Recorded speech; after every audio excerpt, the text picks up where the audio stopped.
오늘 함께 은혜 나눌 말씀 보겠습니다. 사도행전 26장 19절에서 32절 말씀입니다. 사도행전 26장 19절로 32절 말씀까지 봉독해 올리겠습니다.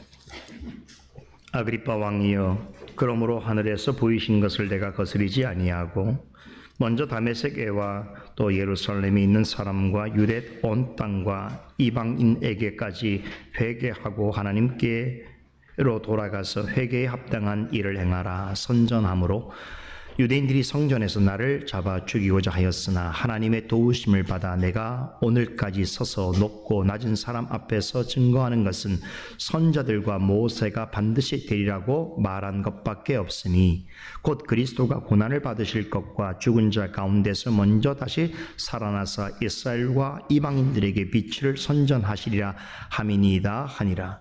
바울이 이같이 변명하며 베스도가 크게 소리하여 가로되 바울아, 내가 미쳤도다. 내 많은 학문이 너를 미치게 한다 하니 바울이 가로되 베스도 각하여 내가 미친 것이 아니요 참되고 정신 차린 말을 하나이다. 왕께서는 이 일을 아시기로 내가 왕께 담대히 말하노니 이 일에 하나라도 아시지 못함이 없는 줄 믿나이다. 이 일은 한편 구석에서 행한 것이 아니로소이다. 아그리빠 왕이여, 선자를 믿으시나이까? 믿으시는 줄 아나이다. 아그리빠가 바울더러 이르되 내가 적은 말로 나를 권하여 그리스도인이 되게 하려 하는도다. 바울이 가로되 말은 적으나 많으나 당신뿐 아니라 오늘 내 말을 듣는 모든 사람도 다 이렇게 결박한 것 외에는 나와 같이 되기를 하나님께 원하노이다 하니라. 왕과 총독과 버니게와 그 함께 앉은 사람들이 다 일어나서 물러가 서로 말하되 이 사람은 사형이나 결박을 당할 만한 행사가 없다 하더라. 이에 아그리빠가 베스도더러 일러 가로되 이 사람이 만일 가이사에게 호소하지 아니하였다면 놓을 수 있을 뻔하였다 하니라. 아멘. 오늘은 사도행전 강해 111번째 시간으로 오늘 읽어드린 사도행전 26장의 남부분을 함께 살펴보도록 하겠습니다.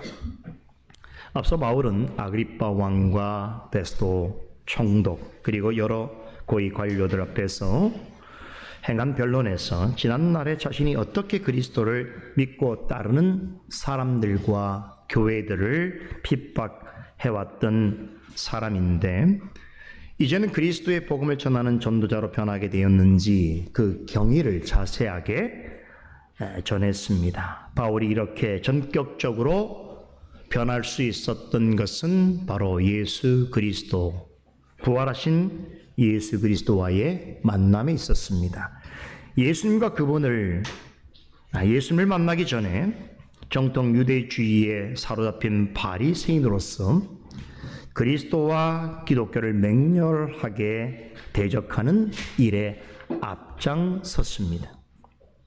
예수님과 그분을 참된 메시아로 믿고 따르는 사람들을 누구보다도 강한 분노심과 적개감을 품고 있었습니다. 그래서 어느 날 심히 격분해 있는 상태로 다른 성에 있는 그리스도인들을 핍박하고 그들을 잡아서 예루살렘으로 끌고 오고자 살기등등한 모습으로 다메섹으로 향하던 길이었습니다. 그런데 그리스도인들을 핍박하기 위해서 그리로 향하던 중에 신비로운 체험을 하게 됩니다. 하늘로부터 태양보다 더 밝은 빛이 내려와 그를 둘러 비추더니 자신의 이름을 부르는 음성이 들려왔습니다. 부활하신 예수님께서 그를 찾아오셨습니다. 예수님께서는 친히 말씀으로 그를 찾아오신 이유와 목적을 밝히셨습니다. 그제서야 바울은 비로소 예수님의 정체에 대해서 뿐만 아니라 그분 앞에서 자신의 죄인됨을 철저하게 깨달았습니다. 그는 공회원과 바리새인으로서 그동안 예수님과 그리스도인들에게 행하였던 일들은 성경과 그리스도에 대하여 자신이 가지고 있었던 심각하게 왜곡된 생각과 잘못된 편견과 거짓된 열심에 의하여서 자행된 일이었음을 알게 되었습니다. 부활하신 예수님을 만나기 이전에 그의 삶은 그리스 철학자 플라톤이 말한 동굴의 비유에 나오는 죄수의 삶과 같았습니다. 혹시 플라톤의 동굴의 비유라고 하는 이야기를 들어보셨는지 모르겠습니다. 햇빛이 닿지 않는 깊은 동굴 속에 갇힌 죄수들은 평생 어둠 속에서 울퉁불퉁한 동굴 벽면에 비친 그림자만 보고 살아야 했습니다. 동굴 밖에서 잠시 빛이 들어오면 바깥에 존재하는 사물들의 모습이 동굴 벽면에 그림자 형태로 비치는데 평생 동굴 벽면만 바라보고 살아야 했던 죄수들은 이것을 실지 않은 사물의 원형으로 생각했습니다. 하지만 죄수들의 눈앞에 보이는 이 그림자들은 현실 세계에 있는 사물의 진짜 모습이 아닙니다. 사물의 참된 모습을 보려면 동굴 밖으로 뛰쳐나와서 밝은 빛 가운데 드러난 사물의 진짜 모양을 마주해야 합니다. 플라톤의 동굴 비유를 바울의 삶에 적용한다면 그리스도를 만나기 전에 바울이 진리라고 믿고 확신했던 모든 것은 사실은 동굴 벽면에 비친 그림자요 환영일 뿐이었습니다. 그것도 오랜 세월 동안 예수님의 존재와 그분의 부활을 부인해 온 유대주의의 그릇된 신앙에 의해서 매우 곡해되어 있었으며 그 형체 역시 심히 어그러져 있었습니다. 그런데 이전에 바울은 그것을 진리라고 믿었었습니다. 그리하여 진리에 대한 잘못된 판단과 거짓된 확신을 가지고 그리스도와 기독교를 무참하게 박해했습니다. 그것은 플라톤이 말한 동굴 비유에 나오는 죄수의 모습 그대로였습니다. 전혀 사실이 아닌 그림자를 참된 형상인 진리라고 착각하면서 살아왔던 것입니다. 그랬던 자가 다메섹 도상에서 큰 영광과 위엄 가운데 나타나신 부활하신 주님을 만나고서 자신의 행한 모든 일들이 잘못이었음을 깨달았습니다. 그동안 자신이 믿고 확신해 오던 일들이 실지 않은 현실 세계에서의 진리가 아니라 동굴벽에 어스름하게 비친 그림자에 불과했다는 것을 비로소 깨닫게 되었습니다. 그제서야 한없이 무지한 생각과 잘못된 사명감에 사로잡혀서 그리스도인들과 교회들을 모질게 박해온 것들이 실제로는 부활하신 그리스도를 핍박하는 일이었으며 하나님께서 그리스도를 통해 이루신 구원의 역사와 그로 인해 실체로서 드러난 하나님 나라에 얼마나 크나큰 해를 끼치는 행동이었는가를 절절히 깨닫게 되었습니다. 이전에 그토록 치열하고 열정적으로 살아왔던 삶이 실은 참된 메시아이신 그리스도를 향해 발길질하는 삶이었으며 그리스도께서 십자가에 자기 목숨을 바치시기까지 당신의 몸의 일부요 지체로 여기신 사랑하는 자들을 향하여 악랄한 잔인한 비방자요 박해자요 포행자로 살아온 생이었음을 깨닫게 되었습니다. 그러자 깊은 좌절과 두려움으로 자신의 이름을 부르시는 주님 앞에서 코가 땅에 닿도록 바짝 엎드러졌습니다.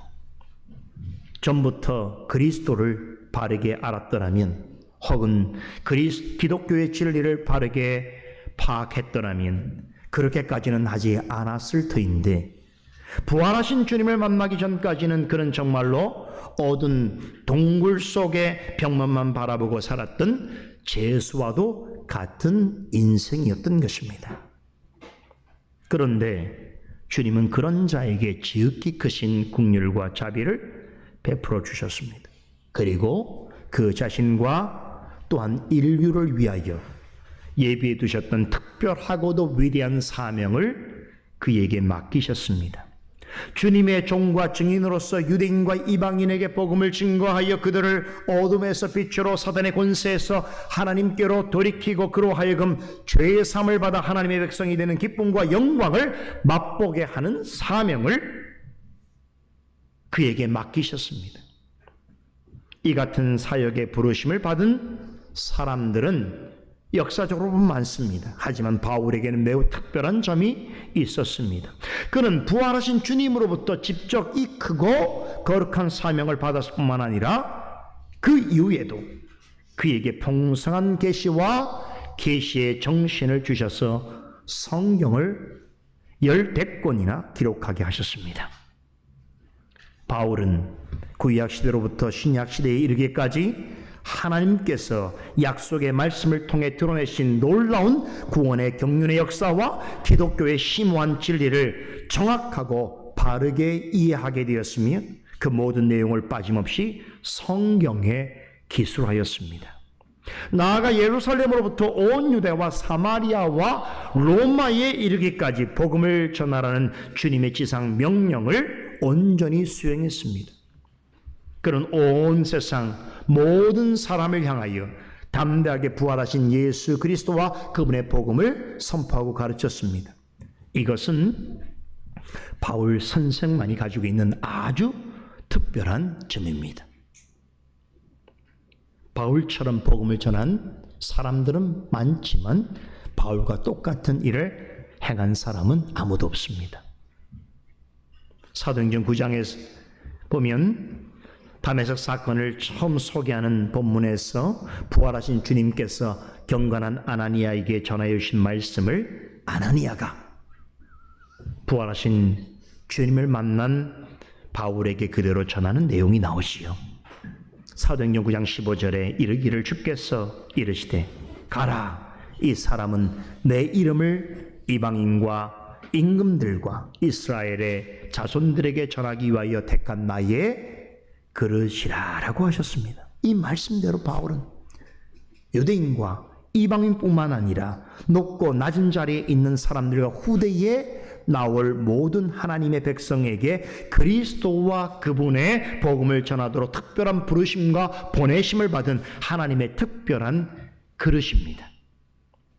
지난주에 살펴본 본문에서 바울은 베스도 총독과 아그리빠 왕과 고위 관리들 앞에서 자신이 부활하신 주님과 어떻게 만나게 되었으며 또한 그분으로부터 어떤 명령을 받았는지, 다시 말해서 지난날의 그리스도와 기독교를 그렇게도 악질적으로 박해하던 일에 앞장섰던 자신이 어떻게 그리스도의 복음을 전하는 주님의 종과 증인으로서 살아가게 되었는지를 자세하게 설명했습니다.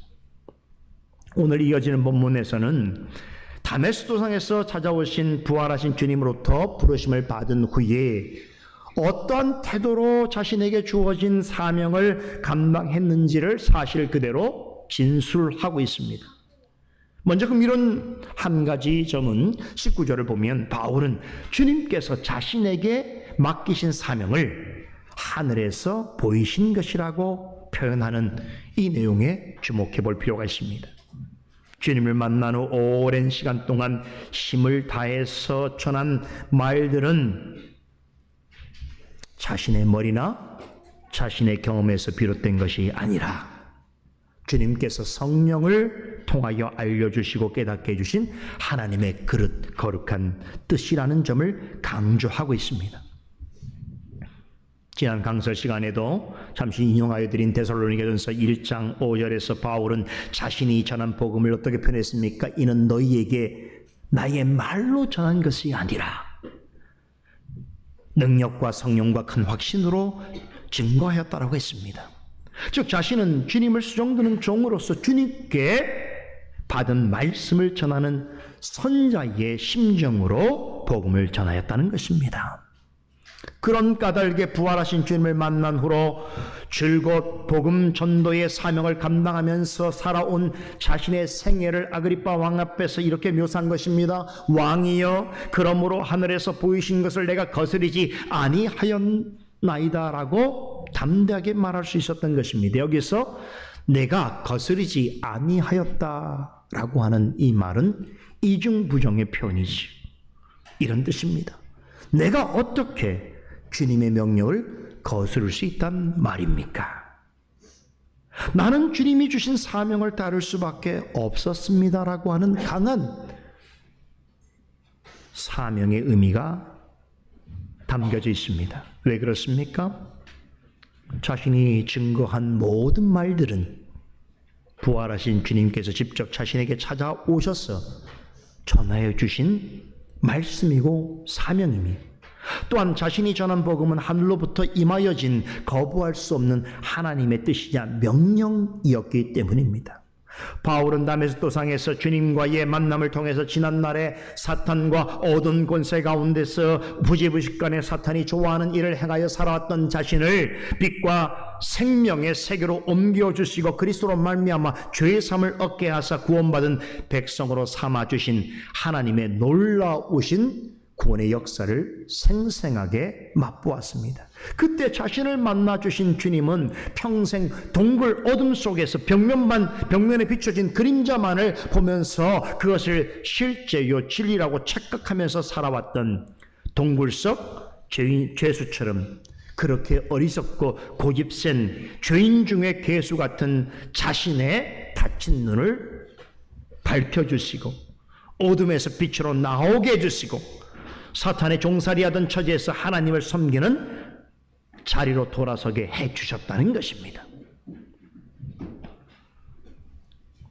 죄로 말미암아서 전에는 생각지도 못했던 하나님의 은총을 회복시켜 주시고 죄의 사함을 얻게 해주시고 이제는 하나님의 자녀로서 특권과 영광을 맛보는 자리에 있게 해주셨습니다. 이 놀라운 경험은 얼마 전까지만 하더라도 예수님과 그리스도인에 대하여서 항상 격분해 있었고 광신적으로 그들을 핍박하는 것이 당연하다고 여겼던 그의 악한 생각과 의지를 순식간에 꺾어 놓아버렸습니다.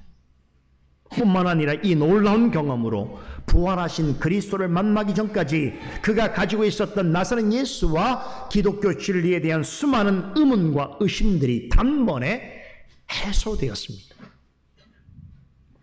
그러기에 바울은 주님께서 하늘로부터 나타내신 뜻과 부르신 소명에 대하여 아그리빠 왕 앞에서 나는 그 소명에 불순종할 수 없었습니다 라고 답한 것입니다. 과거의 자신처럼 영적인 어둠 속에서 사탄의 지배와 속박 가운데 있는 사람들에게 복음을 전함으로 그들을 하나님께로 돌이키고 구원 얻게 하는 거룩한 사명을 맡기셨다는 것을 깨달은 바울은 부활하신 주님을 만난 이후로 있는 힘을 다하여 복음을 전하는 일에 전념했습니다. 그것이 자신에게 주님께서 맡기신 유일한 사명이라고 생각했습니다.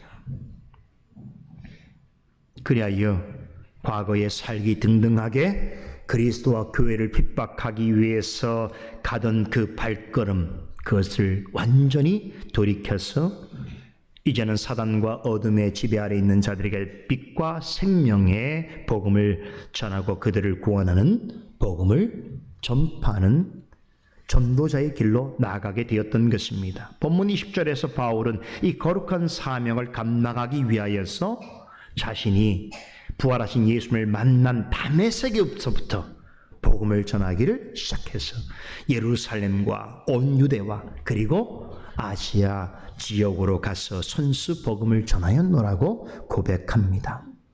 하나님께서 그에게 가신 구원의 경륜에 따라서 그는 먼저 유대인들에게 복음을 전했습니다. 그리고 그 다음으로 이방인들을 찾아가서 복음을 전했습니다. 그런데요, 여러분, 바울이 누구를 만나든지 그가 전한 복음의 내용은 동일했다는 것이지요.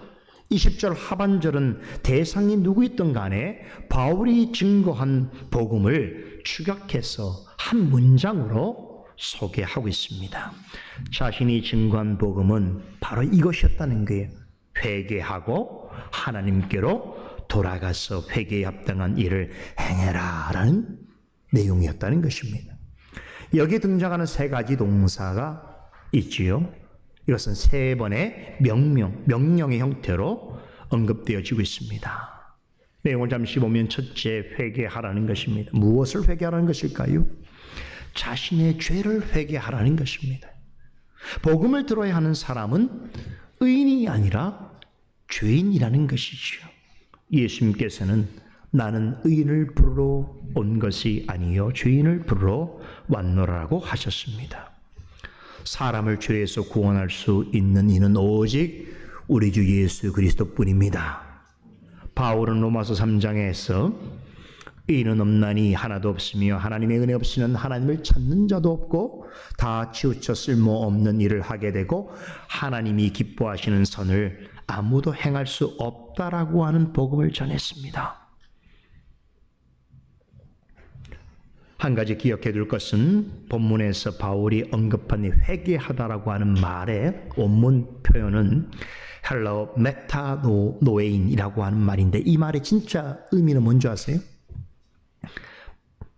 바르게 지각하다, 깊이 생각하다는 뜻을 가지고 있습니다.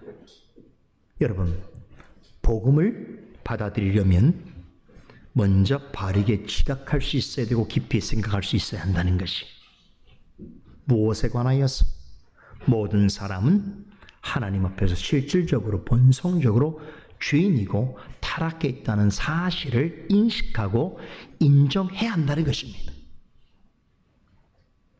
사람은 어떤 행위와 행실로든 스스로 의롭게 될 수 없습니다. 오직 그리스도의 십자가 은혜와 오직 믿음으로서만 의롭다 하심을 얻을 수 있습니다. 그런데 바울은 복음을 전할 때 이런 사실을 무조건적으로 믿으라고 요구하지 않았습니다. 하나님께서 만드신 인생의 본연의 모습이 어떠한 줄을 생각해보고 그럼에도 타락한 세상 속에서 부패한 죄인으로서 있는 영적인 현실에 대하여 즉시하라고 요구했습니다. 하나님이 사람을 어떻게 지으신지를 깊이 생각해보고 그런 사람이 어떻게 타락을 할 수밖에 없어서 지금 오직 그리스도와 오직 믿음으로서만 구원받을 수밖에 없는 자리에 있게 되었는지를 생각하라는 것. 이게 회개하라는 말입니다. 그러니까 무조건 자기의 죄를 이야기하라는 의미가 아니고 깊이 생각해보라는 거예요.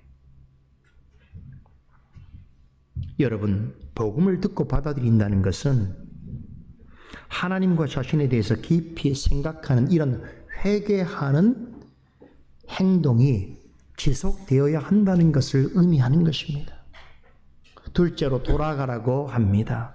지난번에 살펴본 본문 18절에서도 하나님께로 돌아가는 편이 있었죠. 그런데 흥미로운 것은요, 참 누가는 아무리 봐도 참 대단한 분인 것 같아요. 물론 성령의 영감으로 기록된 말씀입니다만 이 한 잔 있을 때마다 다 의미를 두고 있어요. 그래서 이렇게 여러분 사도행전 강설이 길어질 수밖에 없어요. 그렇잖아요. 왜냐하면 그냥 쓴 게 아니기 때문에. 여러분 18절에서 보면요, 여기 돌아가라는 표현은요 이런 거예요. 하나님께서 다메섹으로 향하던 바울에게 전격적으로 개입하셔서 그를 당신에게로 돌이키신 그 역사. 그러니까 여기서 돌아감이라는 건 사람이 행하는 돌이킴을 말하는 것이 아니고 하나님의 전적인 역사로 그 사람의 가는 길을 돌이키신 하나님의 행하신 역사를 강조하는 의미라고 제가 말씀을 드렸습니다. 그런데 오늘 본문에서 말하고 있는 이 돌이킴은 이렇게 하나님의 개입하심으로 어둠에서 빛으로 돌이킨 사람이, 즉 구원받은 사람이 선포된 말씀에 따라서 자신이 죄인임을 깨닫고 진실로 자신의 죄를 고백함으로 하나님께로 돌아가게 되어지는 그 애씀의 일을 강조하는 것이. 그래서 18절은 원문에 보면 타동사로 기록되어 있어요. 그런데 오늘 본문은 자동사예요. 자동사란 뭡니까? 사람이 행하는 일을 강조했다는 뜻입니다. 복음을 듣고 하나님께로 돌아선 사람은 주님을 만난 후에 핍박자의 길에서 복음 전도자의 길로 완전히 전향한 바울처럼 어떻게 했다는 거예요? 죄와 악으로부터 돌아서기 위하여 애써야 한다는 것이죠.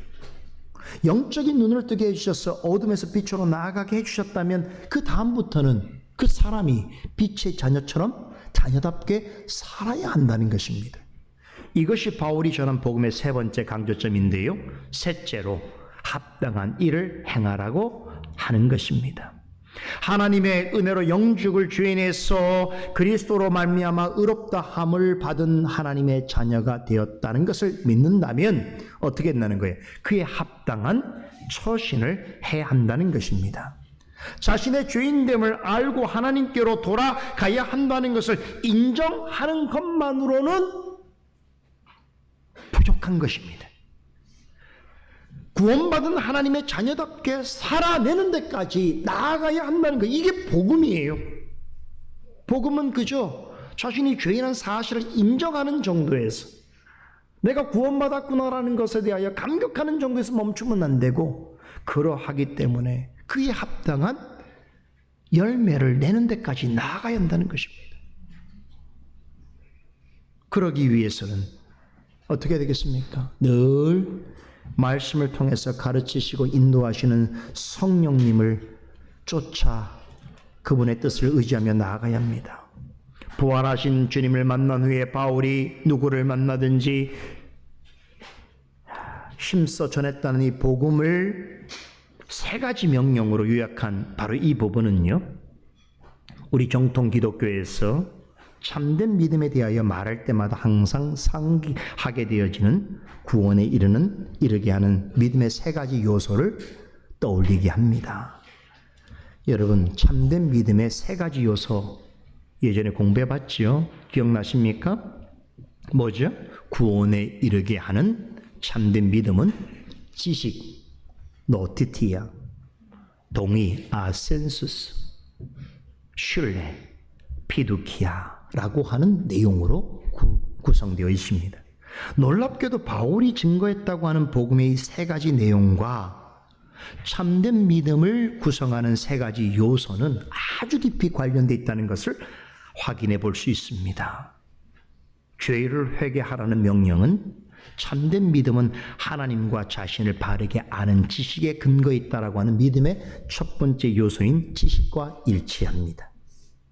하나님께로 돌아오라고 하는 명령은 참된 믿음은 믿고자 하는 대상을 잘 알 뿐만 아니라 그 사실을 전적으로 인정하고 받아들여야 한다라고 하는 것을 강조하는 믿음의 두 번째 요소인 동의와 일치합니다. 그리고 마지막으로 회개에 합당한 일을 행하라고 하는 명령은 참된 믿음은 자신이 알고 고백한 대로 주님을 신뢰하고 그분의 말씀을 따라 살아가야 한다는 것을 강조하는 믿음의 세 번째 요소인 신뢰와 일치합니다. 이 점에서 볼 때에 바울이 전한 복음은 참된 믿음으로서만 이해할 수 있고 행할 수 있음을 알 수 있습니다. 이 말은 바울이 부활하신 주님의 명령대로 다메섹과 예루살렘과 온 유대와 아시아의 여러 지역에 있는 유대인과 이방인에게 복음을 전할 수 있었던 것은 그에게 참된 믿음이 있었기 때문에 가능했다라고 하는 의미이기도 한 것입니다. 그렇다면 그가 복음을 전하는 내내 가졌던 믿음은 어디서 생겨난 것인가? 이에 대해서 바울은 에베소 2장 8절에 이렇게 답합니다. 너희가 그 은혜를 인하여 믿음으로 말미암아 구원을 얻었나니 이것이 너희에게서 난 것이 아니요 하나님의 선물이라. 바울로 하여금 복음을 전하고 복음대로 행할 수 있게 한 믿음 역시 그에게서 난 것이 아니라 하나님께서 그리스도의 은혜로 말미암아 그에게 주신 하나님의 선물이라는 것입니다.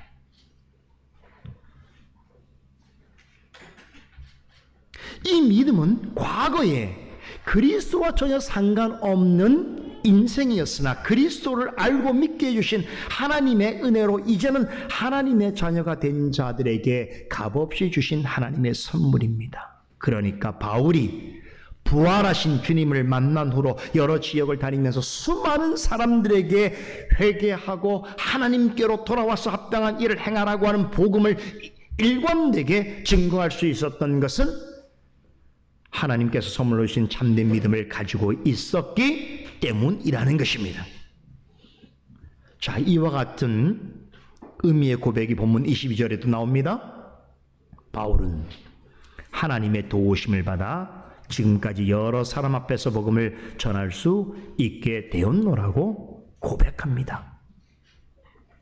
그가 지난 날 동안 주님께서 맡기신 복음 전파의 사명을 감당할 수 있었을 뿐 아니라 하나님의 큰 일을 이루어갈 수 있었던 것은 하나님의 전적인 도우심 덕분이었다는 것이지요. 지금은 다메섹 도상에서 부활하신 주님을 만나 회심한 지 약 30여 년이 지나가는 상황에 있었습니다. 여러분 생각해 보세요. 놀랍지 않습니까? 사도 바울이 부활하신 주님을 만난 지 30년이 됐다는 건 한 세대예요. 딱 한 세대. 한 세대 만에 바울과 그의 동력자들의 수고 헌신으로 기독교 복음이 예루살렘과 온 유대와 사마리아와 아시아를 거쳐서 당시 세계의 중심이었던 제국의 수도 로마에게까지 전파될 수 있었다는 거예요. 30년 만에. 여러분, 인류 역사에 이런 역사는 없습니다. 찾아볼 수 없는 역사예요. 그 사이에 30년 만에 그리스도를 믿는 이들이 셀 수 없이 많아졌고, 복음이 전파되는 곳마다 주님의 몸된 교회들이 수없이 세워졌습니다. 한 가지 흥미로운 연구 결과가 있습니다. 전도자 바울이 복음을 전하기 위해서 실제로 여행한 거리가 어느 정도 되는가?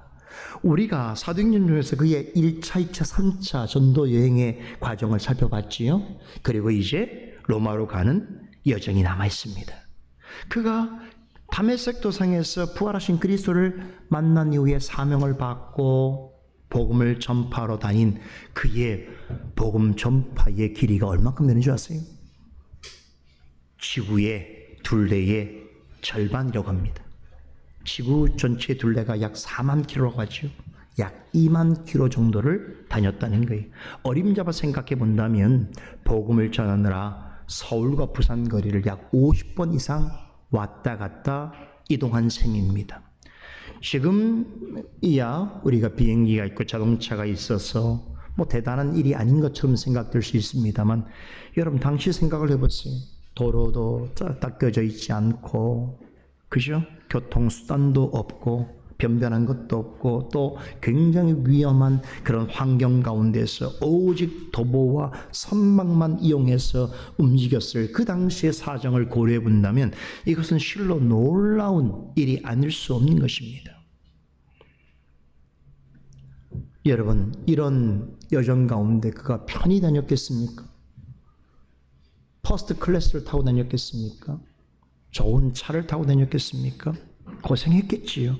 그래서 고린도후서 11장 23절로 27절에 보게 되면 사도 바울은 자신이 복음 전도 여행을 다니는 중에 겪었던 고생담을 직접 우리에게 들려줍니다.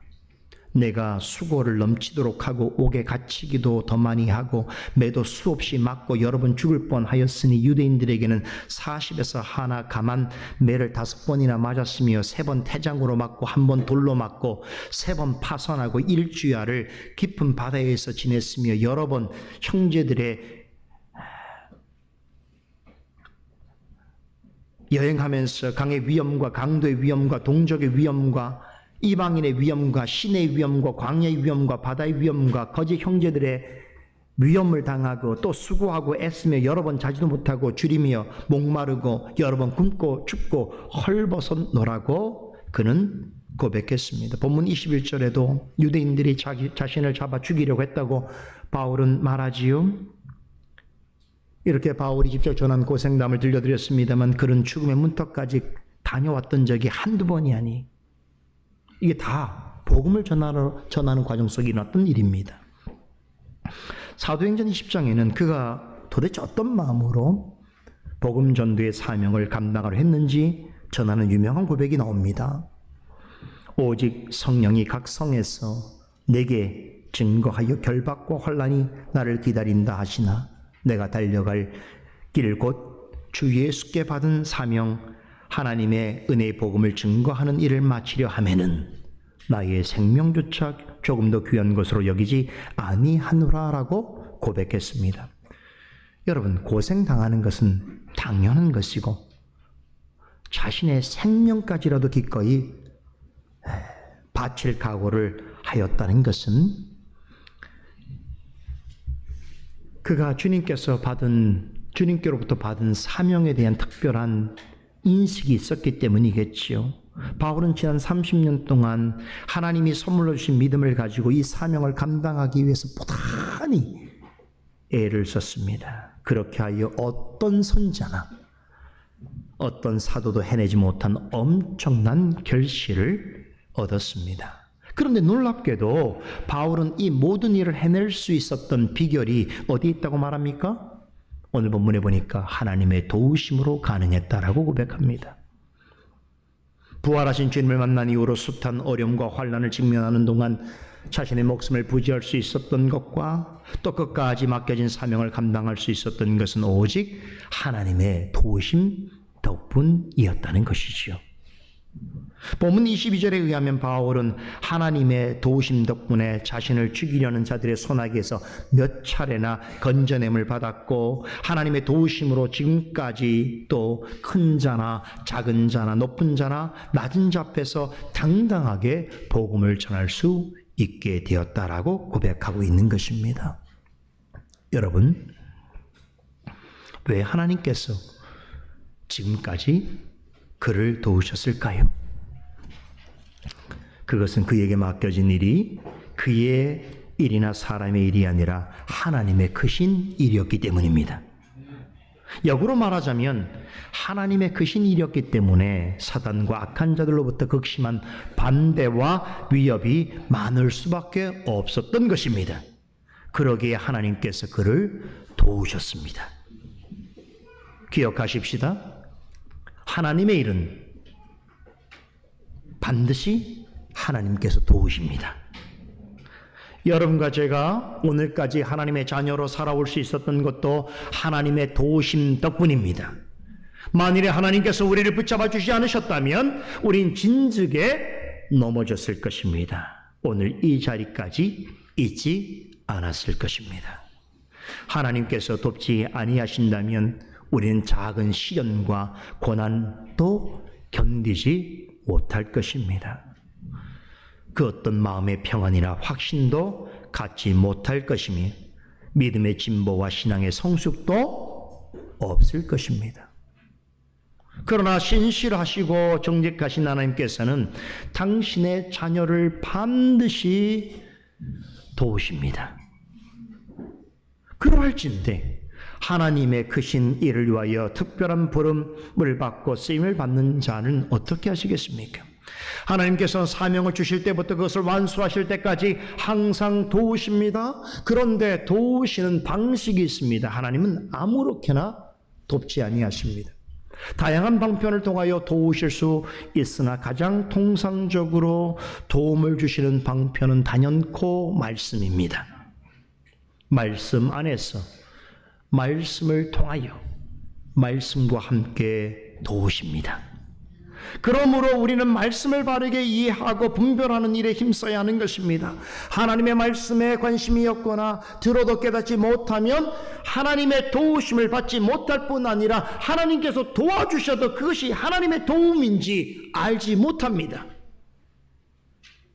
여기에 우리의 어리석음이 있는 것이 하나님의 도우심을 받고 있는데 그것이 하나님의 도움인지를 모르고 산다는 것이죠. 바울이 사역하는 내내 무엇보다도 하나님의 말씀을 읽고 전하고 권면하고 가르치는 일에 창념하였고 자신의 영적 아들 디모데에게 이와 같이 명했던 이유가 바로 여기 있습니다. 만약에 바울이 말씀을 전하는 사역보다 다른 어떤 사역에 전념했다면 어떻게 됐을까요? 그럴 일은 없었겠지만 만일에 그러했다면 우리는 지금과 같은 바울을 만날 수 없었을 것입니다. 더 나아가서 기독교는 말씀이 아니라 다른 무엇이 더 우선시되는 종교가 되었을 것입니다. 그러했더라면 기독교는 참 진리의 종교일 수 없었을 것입니다. 근데 감사하게도 하나님의 도우심으로 바울은 주 예수께 받은 가장 중요한 사명을 하나님의 은혜의 복음을 증거하는 일인 줄로 확신했습니다. 그리고 이 사명을 다하기까지 자신의 생명을 조금 더 귀한 것으로 여기지 아니하고 목숨을 다해서 말씀을 전하고 가르치는 사역에 매진했습니다. 오직 하나님께서 하늘로부터 전하여 주신 말씀과 부활하신 그리스도로부터 받은 말씀만 증거했습니다. 만약에 누군가 저에게 바울의 복음 전도와 목회가 성공적일 수밖에 없었던 이유가 무엇입니까? 라고 물은다면 저는 기탄 없이 이렇게 답변할 것입니다. 그는 하나님이 가르쳐주신 말씀 외에 다른 것을 전하지 않았고 또한 오직 하나님의 말씀만 증거하였으며 그러하기에 하나님께서 그를 도우셨다는 것입니다.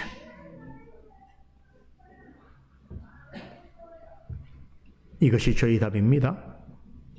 그런데 여러분, 이것은 저희 개인적인 의견만이 아닙니다. 22절과 23절에서 바울은 만나는 사람마다 누구에게나 그 사람이 남자든 여자든 부자든 가난한 자든 배운 자든 무식한 자든 비천한 자든 유명한 자든 유대인이든 이방이든 간에 누구를 막론하고 그들에게 선포한 복음은 철저하게 구약 성경에서 가르치는 내용과 일치한 것이었다는 것을 강조하고 있습니다. 구약 성경에서 가르친 내용을 근거하여 자신이 복음을 전했다는 것인데요. 그것을 전체적으로 세 가지 내용으로 요약해서 말합니다. 자신이 만난 모든 사람들에게 증거한 복음은 첫째, 구약 성경에서 가르치는 내용대로 선자들과 모세가 반드시 그렇게 될 것이라고 예언한 내용이었다는 것입니다. 다시 말해서 그가 선포한 복음은 구약 시대의 선자들과 모세가 예언한 내용이 그리스도로 말미암아 성취되었다라고 하는 것이었습니다. 예수님의 부활과 승천을 목격한 모든 사도들은 오순절 성령의 강림의 역사 이후에 모두가 한 마음으로 다 같이 이 가르침을 전하였습니다. 둘째는 구약 성경에서 선자들과 모세가 반드시 되리라고 예언한 것은 그리스도가 고난을 받을 것과 죽은 자 가운데서 먼저 다시 살아나실 것이라는 내용이었다는 것입니다. 현대 신학자들 중에서 그리스도의 죽음과 부활이라고 하는 주제는 바울의 신학에서만 강조되는 내용이라고 말하는 이들이 있습니다. 정말 어처구니가 없는 말이지요. 그리스도의 죽음과 부활은 바울만 주장한 내용이 아닙니다. 구약 성경에 나오는 거의 모든 선자들과 그보다 훨씬 앞선 세대에 있었던 모세조차도 강조했습니다. 그리스도의 죽음과 부활은 모든 세대를 관통하는 성경이 가르치는 가장 중대하고 핵심적인 복음인 것입니다. 구약시대의 선자들과 모세도 그것을 주장했고 신약시대의 바울을 포함한 모든 사도들도 그렇게 주장했으며 이후로부터 지금까지도 우리 교회에서도 강단에서 이것을 강조하고 있습니다. 셋째로 구약 성경의 가르침을 따라서 그리스도가 이스라엘과 이방인들에게 빛을 전하실 것이라고 하는 내용입니다. 구약 성경에 예언한 대로 때가 참에 세상에 참빛으로 오신 예수님은 어둠 가운데 있는 모든 자들에게 진리와 생명의 빛을 비추셨습니다. 예수님께서 하늘에 오르신 후에는 사도들과 복음 전도자들은 예루살렘과 온 유대와 사마리아와 땅끝까지 이르러 나의 증인이 되라고 하는 지상 명령에 따라서 온 세상으로 나아가 말씀의 빛을 전하였습니다. 그 중에서도 바울은 본문 18절에서 언급하였던 것처럼 사단의 지배와 속박 아래 머물러 있는 죽어가는 자들에게 어둠에서 빛으로 돌아오게 하는 이를 위하여 큰 사명을 맡은 하나님의 큰 그릇이었습니다. 그를 사도로 부르신 것은 그로 하여금 하나님의 택한 자들을 어둠에서 빛으로 인도해 내시기 위한 목적 때문이었습니다. 그 일을 위하여서 바울은 구약 성경에 기록된 그리스도에 대한 모든 예언과 또한 약속대로 죽은 자 가운데서 다시 살아나신 그리스도께서 전하여 주신 모든 가르침을 오직 성령이 주시는 능력과 확신으로 담대하게 전하였습니다. 자, 지금까지의 변증을 통해서 바울은 구약 성경의 핵심은 어디에 있다고 말했습니까? 예수 그리스도의 죽으심과 부활에 있다는 거예요. 이와 관련된 구약의 예언은 예수 그리스도의 구원 사건으로 성취되었음을 주장했습니다. 이렇게 예수 그리스도에 의해서 성취된 구원에 관한 소식이 바로 복음인 것입니다. 그러니까 바울의 복음 사역을 다시 한마디로 요약하자면 하나님께서 성경을 통하여 증거해 주신 모든 예언과 약속이 그리스도의 죽으심과 부활을 통하여 성취되었다. 이것이 복음이다라는 것입니다.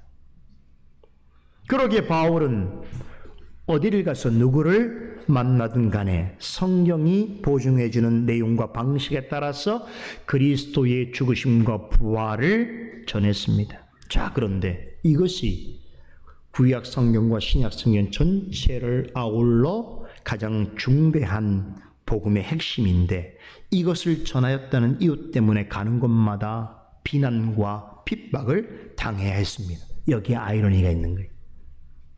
복음의 핵심을 전했기 때문에 비난과 핍박을 받아야 했던 것이. 특히나 선자들과 모세를 강조하면서 또한 그들이 전한 율법과 예언을 중시한다고 하는 유대인들로부터 말할 수 없이 지속적으로 공격을 받았습니다. 왜 그렇습니까? 그들의 입장에서는 바울이 강조하는 그리스도의 십자가와 부활은 너무나 큰 걸림돌이었기 때문입니다. 이스라엘을 구원할 메시아가 나사렛 예수라고 하는 주장도 그들은 받아들일 수 없었거니와 무엇보다도 그가 고난을 받아 십자가에 죽었다가 다시 살아났다는 것은 전통적인 유대주의 신앙으로는 결단코 용인할 수 없는 내용이었습니다. 그래서 그리스도의 십자가와 부활을 전하는 바울과 사도들을 핍박하려 했던 것입니다. 자, 그런데 그리스도의 십자가와 부활의 복음을 여러분 핍박하려고 하는 사람들이 유대인뿐만 아니에요. 여기에 격분하는 또 다른 사람들도 있습니다. 이방인들도 그리스도의 십자가와 부활이 복음의 핵심이라는 내용에 대하여 이해할 수 없습니다. 우리는 그 모습을 베스도 총독을 통하여 확인해 볼 수 있습니다. 지금까지 바울이 전하는 변론을 조용히 듣고 있던 총독은 갑자기 소리를 지르면서 그의 연설을 중단시켜 버렸습니다. 본문 24절 이하의 내용은 바울의 변론을 듣고 있던 두 지도자의 반응을 전해주겠습니다. 먼저 베스도의 반응이 나오는데, 베스도가 바울이 그리스도의 십자가와 부활에 대하여 강조하자 갑자기 소리치기를, 바울아, 네가 미쳤구나. 네 많은 학문이 너를 미치게 하였구나라고 공개적으로 비난하고 나섰습니다. 왜 그랬을까요? 로마인의 관점에서 볼 때는 그리스도의 십자가와 부활을 믿고 전하는 일 때문에 그동안 숱한 동족 유대인들로부터 온갖 모욕과 배척을 지속적으로 당하여 왔고, 심지어는 죽을 뻔한 여러 번의 위기를 겪었으면서도 불구하고 여전히 아랑곳하지 않고 오히려 그것을 좋은 것이라고, 좋은 소식이라고 전하고 있는 바울이 이해할 수 없는 일이었던 것이죠.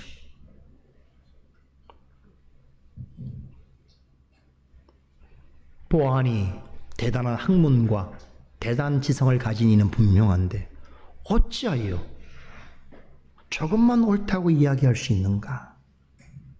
여러분, 베스도 총독의 입장에서는 어떤 종교든 어떤 신이든 그것은 믿고자 하는 사람에게만 중요할 뿐 절대적인 것은 아무것도 아니었지요. 예수를 믿든 믿지 않든, 그리스도의 복음을 받아들이든 받아들이지 않든 그에게는 결코 대수한 일이 아닙니다.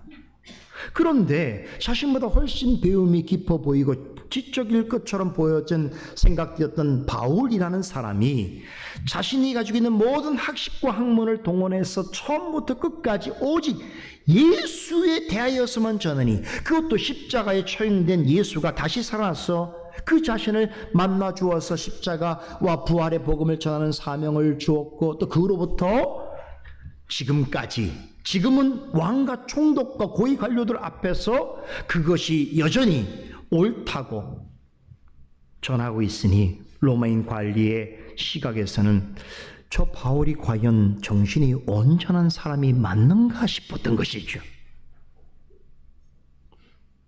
그래서 재단에 내린 합리적인 판단이 무엇인가 하면, 아무리 봐도 저 사람이 공부를 너무 많이 했어. 학문이 깊다 보니까 미쳐도 단단히 미쳤구나라고 판단하게 된 거예요. 그거 외에는 바울이 하는 태도를 이해할 수 없었던 것이지요. 자, 그런데 여러분, 바울을 향해서 미쳐도 단단히 미쳤구나라고 하는 이 표현에 대해서 어떻게 생각하십니까? 여러분, 이것이 우리 그리스도인들에게 낯선 말입니까? 그렇지 않습니다. 그리스도를 진심으로 믿고 따르는 사람을 향해서 미쳤다라고 하는 말은 종종 우리가 듣기도 하는 말이지요.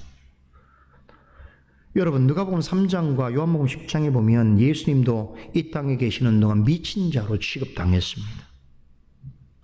오순절에 성령의 충만한 은혜를 입고서 성령의 말하게 하심을 따라서 배우지도 않은 외국말로 복음을 전하는 사도들의 모습을 보고 뭐라고 사람들이 평가했습니까? 새 술을 먹고 취한 사람들이다. 다시 말하자면 그리스도를 믿는 신앙 때문에 정신이 혼미해진 사람들이다. 일명 미친 사람들 같다라고 하는 비방을 받았습니다. 고린도후서 5장에 보면 초대교회에 있어서 자칭 사도라고 하는 거짓 선생들이 바울과 그 일행을 보고 미쳤다고 비난하는 일도 있었습니다. 여러분, 오늘날에도 참으로 진실한 신앙을 가진 그리스도인들을 보면서 쉬운 말로 저 사람은 예수에 미쳤어, 저 사람은 교회에 미쳤어 라고 애들로 비난하고 경멸하는 사람들도 우리 주변에는 많습니다. 대놓고 이런 말은 하지 않을지라도 우리가 무엇을 진리로 믿고 고백하는지를 알면 그들은 속으로 이렇게 비이성적이고 비합리적이고 비과학적인 것을 실제로 믿고 있다니 미친 거 아니야? 라고 속으로 비웃을 사람들은 이 세계에, 우리가 사는 세상에 너무나도 많습니다. 우리 가까이에 있습니다. 말만 하지 않을 뿐이지 여러분과 저를 미친 사람으로 보는 사람도 꽤 있을 거예요. 미치지 않고서요 어떻게 저런 성경에 있는 이야기를 믿지? 베스도는 그 자리에 있는 모든 사람들이 다 알아들을 수 있는 큰 소리로 바울을 향해서 네가 미쳤구나, 네 학문이 깊다더니 그 학문 때문에 네가 단단히 미쳤구나라고 공개적으로 조롱했습니다. 그런데 놀라운 것은요, 바울은 공개적으로 자신을 비난한 이 말을 듣고도 조금도 동요하지 않았습니다. 분개하거나 그 흔한 화조차 내지 않았습니다. 근거도 없고 예의도 없는 부당한 비방이었음에도 오히려 그에게 정중한 예의를 표하면서 베스도가 가여 내가 미친 것이 아니요 참되고 정신 차린 말을 하고 있나이다 라고 응대해 주었습니다. 여러분 어떻습니까? 멋지죠? 이것이 신앙과 실력을 갖춘 그리스도인의 자태입니다. 여유가 있죠? 이 태도야말로 로마서 12장 21절에서 바울이 말한 악에게 지지 말고 선으로 악을 이기는 성도의 모습이 아닐까 생각이 드는 것이죠. 우리가 믿는 바에 대해서 누군가가 대화할 때에 상대방의 태도가 내 마음에 들지 않는다고 해서 간혹 우리가 가지고 있는, 우리가 믿고 고백하는 신앙에 대해서 조롱하고 무시하는 태도를 가지고 있다고 해서 우리 역시 그와 같은 똑같이 행동을 한다면 결국에는 같은 종류의 사람이 되고 마는 것입니다. 그렇게 해서는 복음의 진실과 능력을 나타낼 수 없습니다. 베드로 사도는 베드로전서 3장 15절 16절에서 우리 안에 있는 소망에 관한 이유를 누군가 묻는 자들을 향하여 항상 대답할 것을 준비하고 있을 때 온유함과 두려운 마음으로 답하라 라고 하면서 언제든지 선한 양심으로 사람을 대해야 될 이유에 대하여 이렇게 말합니다. 그리스도 안에서 행하는 선한 행실을 욕하는 사람은 그 일로 부끄러움을 당하게 될 것이기 때문이라고 말합니다. 엄청나지요? 여러분, 우리가 그리스도를 위해서 그리스도 안에서 선한 행위를 하는 것에 대하여 누군가 욕을 한다면 주님 앞에서 그 일로 인해서 그 사람이 부끄러움을 당하게 되는 것입니다. 우리는 어떻습니까? 우리 예수님의 말씀대로 복된 자리에 있게 되는 것이, 주님께서 뭐라고 하셨죠? 나로 말미암아 너희를 욕하고 박해하고 너희를 거스리어 모든 악한 말을 할 때에는 너희에게 복이 있나니 기뻐하고 즐거워하라. 하늘에서 너희의 상이 큼이라 라고 말씀하셨습니다. 여러분, 우리가 베스토와 같은 부류의 사람들을 만날 때에 그와 같은 일을 겪을지라도 주님의 말씀을 생각하며 넉넉히 이겨낼 수 있어야 하는 것입니다. 바울은 베스토가 어떤 점에서 무지하고 또 자신에 대하여 어떤 오해를 하고 있는지를 정확히 간파하고 있었습니다. 그래서 자신을 이상한 사람 취급하는 총독에게 자신은 결코 미친 것이 아니고 참되고 온전한 말을 전하고 있다. 즉 자신이 하고 있는 말은 진리라고 하는 것을 강변했습니다. 그런데 참으로 지혜로운 것은 그 다음에 베스토와 말을 이어가지 않아요. 더 이상은 그와 대화를 행하는 것은 바람직하지 않다고 판단했습니다. 이것은 좀 지혜라고 생각해요. 총독은 바울이 전한 내용을 전혀 이해하지 못하고 싶을 뿐만 아니라 받아들일 마음조차 조금 더 갖지 않은 상태에 있었습니다. 그렇죠. 이런 사람하고 길게 대화를 하는 것은 지혜가 아닙니다. 그럼에도 바울은 지금까지 자신이 변론한 내용이 한치의 오차도 없는 진리의 말씀이라는 것을 증명하기 위하여 이제 베스토가 아니라 그 옆에 있던 아그리빠 왕을 자신의 대화의 상대로 대화의 자리로 초청합니다. 26절에서 27절을 봅니다. 왕께서는 이 일을 아시기로 내가 왕께 담대히 말하노니 이 일에 하나라도 아시지 못함이 없는 줄 믿나이다. 이 일은 한편 구석에서 행한 것이 아니나이다. 아그리빠 왕이여 선자를 믿으시나이까? 믿으시는 줄 아나이다 라고 말했습니다.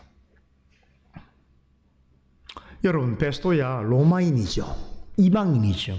그런 사람이니 지금 바울이 변론한 내용에 대해서 생소하게 생각할 수 있는 것이죠. 못 받아들일 수 있는 거예요. 하지만 스스로 정통 유대인임을 자처하고 있는 아그리빠 왕이라고 한다면 지금까지 바울이 변론한 내용에 대해서 전혀 모른다라고 허무맹랑한 말이라고 말할 수 없다는 것이에요. 구약 성경에 대해서 어느 정도의 지식을 가지고 있는 사람이라고 한다면 바울이 무슨 말을 하는지 전혀 이해하지 못한다라고 할 수 없다는 것입니다. 역사 기록에 따르면 아그리빠 왕은 아그리빠 2세지요. 이 사람은 유대 분봉왕 중에서 유대주의적인 의식이 가장 강한 왕으로서 소문이 나 있습니다. 그는 자칭 유대인의 성전의 보호자라고 자신을 말했으며 구약 성경에도 제법 능통한 지식을 가지고 있었다고 합니다. 바울은 바로 그 점을 근거로 아그리빠 왕이라면 자신의 연설한 내용이 잘못된 것이 아니라는 것을 인정할 수밖에 없을 것이라고 판단했습니다.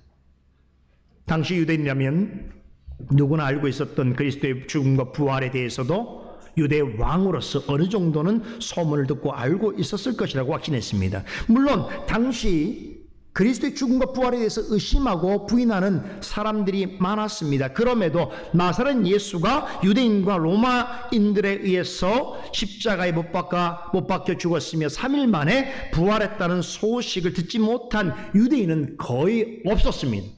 유대인들에게서는 엄청난 이슈였기 때문이죠. 아울러서 예수를 참된 메시아로 믿고 따르는 사람들이 적지 않다는 것도 누구나 알만한 사실이었습니다. 베스도는 이 같은 일에 무지할 수 있어도 정통 유대인인 것을 자처하는 유대 왕이라면 이 일에 대하여 전혀 모른다고 할 수 없었던 것입니다. 이 점을 근거로 바울은 아그리빠 양심을 파고들면서 호소했습니다. 바울은 자신이 전하는 기독교의 진리와 신앙은 신비 종교에서 말하는 것처럼 어떤 특정한 교주나 일부 사람들에게만 알려진 비밀한 진리가 아니라는 것을 강조했습니다. 오늘날에도 하나님의 진리를 어느 개인이나 어느 교회만 알고 있다는 식의 주장하는 사람들이 있습니다만 이것은 명백한 거짓이고 이단입니다. 기독교의 진리는 어느 시대에서든지 비밀한 일처럼 숨겨진 적이 없습니다. 오고 오는 모든 시대에 누구나 알 수 있도록 보편적으로 명료하게 드러나 있습니다. 예수님이 세상에 오신 일이나 십자가에 죽으시고 부활하시고 승천하신 일이나 여러분 이런 일들이 아무도 모르는 어떤 한쪽 구석진 자리에서 몇몇 사람들에 의해서만 알도록 비밀리에 일어났습니까? 그렇지 않다는 거예요. 여러분 많은 사람들에게 알려졌고 그것이 사실인 것이 입증이 되었고 심지어는 수많은 증인들이 있었습니다. 예수님이 십자가에 죽으실 때 부활하실 때 승천하실 때 얼마나 많은 증인들이 있었습니까? 이건 감출 수가 없는 일이었다는 것이죠. 이게 기독교 진리의 보편성을 말해주고 있는 거예요. 기독교 진리는 감추어진 비밀리에 어떤 진리를 전하는 종교가 아닙니다. 예수님을 믿고 안 믿고 하는 것을 떠나서 당시 유대인이라면 예수님이 행하신 일과 관련해서 허다한 증인들이 있다는 것은 누구도 부인할 수 없었습니다. 예수님을 배척하는 사람들조차 예수님의 십자가와 부활 사건이 많은 사람들에게 널리 알려진 핫한 이슈였고 또 많은 사람이 예수님을 참 메시아로 믿고 따르고 있음을 알고 있었습니다. 이에 바울은 결정적으로 아그리빠 왕이 부인할 수 없는 한 가지 사실을 묻습니다. 27절이죠. 아그리빠 왕이여 선자를 믿으시나이까? 라고 스스로 묻고는 대답을 안 하잖아요. 믿으시는 줄 믿습니다. 자답을 했어요. 자문자답을 했단 말이에요. 여기에 바울의 지혜가 있죠. 이 말은 구약의 선자들이 메시아로 올 그리스도에 대하여 예언한 것을 당신도 잘 알고 있지 않습니까? 라고 되물은 것입니까? 되물은 것입니다. 왜 그렇습니까? 유대인들은 구약 성경을 알고 있다면 앞으로 오실 메시아가 있다는 사실, 그 일을 많은 선자들과 모세와 같은 사람들이 오래전부터 예언하고 있었다는 것을 누구나 알고 있었기 때문인 것이죠. 바울은 아그리빠 왕이 정통 유대인으로서 구약 성경의 정통한 지식을 가지고 있다는 점을 들어서 자신을 향한 베스도의 조롱과 비난이 잘못된 것임을 증명하려고 했습니다. 자, 그런데 아그리빠로서는 바울의 물음에 적극적으로 반응할 수 없었습니다. 왜 그런지 들어보세요. 만일에 자신도 선자들을 믿는다라고 답했다면 그것은 바울의 말에 동조하는 꼴이 되어서 바울을 비난하는 자들에게 밉보일 수 있었을 터이고, 반면에 만일 선자들을 믿지 않는다고 대답한다면 유대인의 왕으로서 구약 성경에서 말하고 있는 기본적인 내용조차 알지 못하는 무지한 사람이라고 하는 비난을 받을 만한 소지가 있었습니다. 그렇기 때문에 말할 수 없었던 거예요. 그 말을 대신 바울이 해준 겁니다. 그래서 아그리빠 왕은 바울의 질문의 즉답을 피하고는 오히려 뭐라고 말합니까? 그대가 짧은 말로 나를 설득해서 그리스도인이 되게 하려고 하는도다라고 다그쳤습니다. 여러분, 바울의 물음에는 답하지 않고 오히려 바울이 짧은 연설로 자신을 그리스도인으로 만들려고 작정한 것이 아니냐라고 하는 의구심을 전하게 되었던 것입니다. 지금 문제의 핵심에서 벗어난 말이지요. 논점을 흐리려고 하는 아그리빠의 답변은 우리에게 무엇을 말해주면 그의 심리를 파악하게 해주는 거예요. 아그리빠 왕으로서는 대단히 혼란스럽고 당황스러운 상황이라는 것이. 왜 그렇습니까? 바울의 변론을 들어보니 대단히 신학적이고 논리적이고 설득력이 있었다는 것이 내심 깜짝 놀랐어요. 자신도 구약 성경에 어느 정도 정통한 지식을 가지고 있는데 이렇게 자유롭게 논리적으로 깊이 있는 사고와 설명으로 이것을 그렇게 설명할 줄은 몰랐던 것이지요. 그래서 반론을 제기할 수 있는 부분이 거의 없었던 것입니다. 따라서 내가 적은 말로 나를 권하여 그리스도인이 되게 하려 하는도다라고 이렇게 말한 것은 이런 아그리빠 왕의 심리가 드러난 것입니다. 만약에 베스토 총독이 바울의 연설을 중단시키지 않았더라면, 그래서 내가 계속 바울의 연설을 듣게 되었다면 하마터면 나도 모르게 그리스도인이 될 뻔했구나, 큰일 날 뻔했네 라고 말한 것입니다.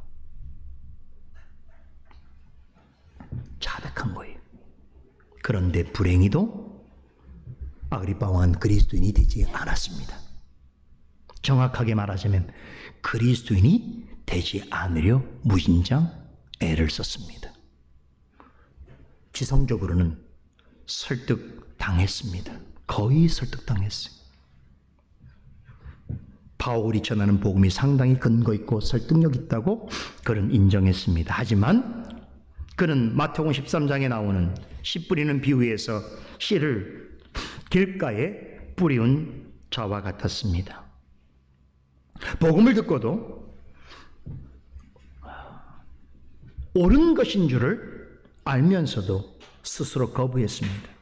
길가에 뿌려진 씨는 뿌리를 내리기도 전에 새들이 날라와서 먹어버렸던 것처럼 참된 복음을 듣고도 받아들이기를 거부하는 사람의 마음은 금세 사탄의 놀이터가 되고 맙니다.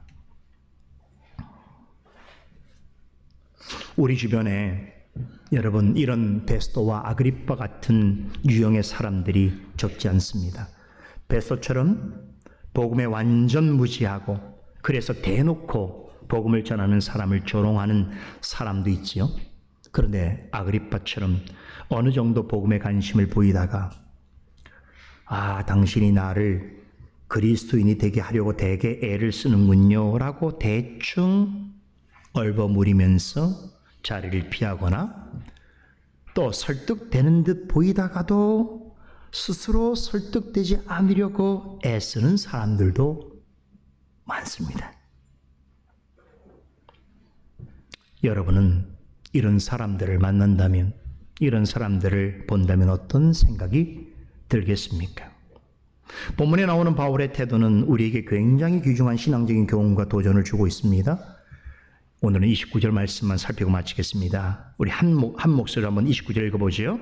바울이 가로되 말이 적으나 마다라 당신뿐 아니라 오늘 내 말을 듣는 모든 사람도 다 이렇게 결박한 것 외에는 나와 같이 되기를 하나님께 원하노이다 하니라. 바울은 이 말로 이제 여러분 5번에 걸쳐서 전했던 그 최후의 변론의 마지막 말이 이 말입니다. 바울은 베스토가 자신의 변론을 중단시켰기 때문에 더는 복음을 전할 수 없게 된 이 상황에서 그의 무도한 행위에 대해서 대단히 안타깝게 여겼을 수 있습니다. 또 아그리빠가 복음에 대해서 거의 설득되어지는 것 같다가도 스스로 그리스도인이 되기를 거부하면서 그렇게 논점을 흐린 일에 대하여 무척 가슴 아프게 생각했을 수도 있습니다. 이런 생각도 가질 수 있었겠죠. 만일에 저와 같은 권력자들이 복음을 듣고 그리스도인이 된다면, 그래서 나의 편이 되어준다고 한다면 얼마나 큰 힘이 되겠는가라고 하는 기대가 그에게 있을 수 있습니다. 하지만 결국에는 이 모든 것들이 물거품이 되어 버리고 말았습니다. 만일 그랬다라고 하면, 이런 생각을 조금이라도 가졌다고 한다면 허탈했을 수 있습니다. 인간적으로 생각해 본다면 얼마든지 그런 생각을 가질 수 있겠지요. 하지만 바울은 그런 일에 일희일비하지 않았습니다. 적은 말이든 많은 말이든 복음을 전하는 것은 자기 편으로 사람을 데려오기 위한 것이나, 자기가 속해 있는 어떤 모임이나 교회에 사람을 더 여러분 늘리기 위한 목적이 아니었습니다. 그가 적은 말이든 많은 말이든 복음을 누구에게나 전했던 이유는 오직 한 가지 목적을 위해서였던 것이지요. 복음을 듣는 자가 누구이든 간에 말씀을 통해서 자신처럼 진실하고 철저한 그리스도인이 되기를 바랬던 것입니다. 바울이 그동안 때를 얻든지 못 얻든지 복음을 전파하고 매사에 오래 참면서 말씀을 가지고 가르치고 책망하고 권면하기에 힘썼던 이유가 바로 여기에 있습니다. 엄밀히 말하자면 29절은 아그리빠 왕에게 한 말이 아닙니다. 복음을 전하는 자로서 평상시에 그가 항상 기도하는 내용을 고백한 것입니다. 바울은 자신이 전한 복음을 전해 듣는 자리에 있는 모든 사람이 자기처럼 결박된 것 이외에는 자신과 같은 참된 믿음을 가진 그리스도인이 되기를 원하는 기도를 드리는 것으로 자신의 최후 변론을 마칩니다. 여러분, 복음을 듣고 바울과 같은 참된 그리스도인이 된다면 여러분, 그것이 누구에게 가장 좋은 일일까요? 바울에게 좋은 일입니까? 목사에게 좋은 일입니까? 주변에 있는 성도에게 좋은 일입니까? 아니지요. 자신에게 가장 좋은 일입니다. 왜냐하면 참된 그리스도인이 된다는 것은 그 자신에게 이루 말할 수 없는 영적인 행복과 축복이 되는 일이기 때문입니다. 우리 주님은 그 같은 일을 기뻐하십니다. 바울은 베스토와 아그리빠처럼 지금 당장은 복음을 거부하고 안 믿으려고 애를 쓰는 사람이라도 복음을 전해 듣는 자리에 있다면 누구라도 바울은 자기처럼 그리스도 안에서 복된 삶을 살아가는 그리스도인이 되기를 간절히 바랬던 것입니다. 자, 그런데 다만 여러분, 뭐는 원치 않았어요. 나처럼 그리스도를 믿는 일로 인하여서 박해를 받고 너무 큰 고난 가운데 처하는 그리스도인이 되기를 원치 않았습니다. 그런 일들이 유익이 없는 것은 아니지만 그리스도 안에서 항상 좋은 것을 맛보고 누리며 그로 인해서 그 영혼이 항상 기쁘고 평안하고 강건하고 복된 삶을 살아가기를 바랬던 것입니다. 그리스도의 복음을 전하는 일로 이와 같이 결박당하고 고난당하는 일은 나와 같은 사람에게 주어진 사명으로 만족하고, 내가 복음을 전하여 그가 그리스도를 믿고 나올 때는 가장 좋은 것만 누리는 사람이 되기를 바랬다는 거예요. 이게 복음 전도자의 마음인 것이. 이런 마음으로 복음을 전해야 돼. 베스토와 아그리빠 같은 유형의 사람이라도 기회가 되어진다면 지금 내가 하나님의 자녀로서 누리고 있는 좋은 것들을 그도 맛보아 누리기를 바라는 마음으로 또 나아가서 지금까지 되어진 내 자신보다 더 진실하고 더 하나님 앞에 귀한 쓰임을 받는 그런 주님의 사람이 되기를 바라는 마음으로 복음을 전해야 하는 것입니다. 내 고생, 내 어려움, 내 환난 너도 겪어봐라, 이런 마음이 아니고 내가 주님의 자녀로서 누리고 있는 가장 좋은 것을 맛보아 누려서 나보다 더 주님 앞에 좋은 그리스도인이 되기를 바라는 마음으로 그가 누구이든 간에 복음을 전해야 한다는 것입니다. 그럴 수 있다면 복음을 전하는 일이야말로 주님의 사랑과 은혜와 기쁨과 소망이 넘치는 가장 귀한 사역이 될 것입니다. 함께 기도하겠습니다. 거룩하신 하나님, 오늘도 우리에게 주신 말씀을 통해서 참으로 우리가 마땅히 생각하고 또 도전받고 행해야 될 일들을 가르쳐 주시니 감사를 드립니다. 하나님, 주시는 귀한 말씀 귀로만 듣지 않고 마음에 잘 남기고 새겨서 말씀을 따라 사는 성도의 복된 은혜의 삶이 연장될 수 있도록 주여 도와주시옵소서. 그런 삶의 과정 가운데서 나에게 허락하신 사람들에게 진실하게 복음을 전할 때에 그들 또한 우리가 알고 맛보아 누리고 있는 이 귀한 것들을 그들도 누릴 수 있도록 주여 도와주시옵소서.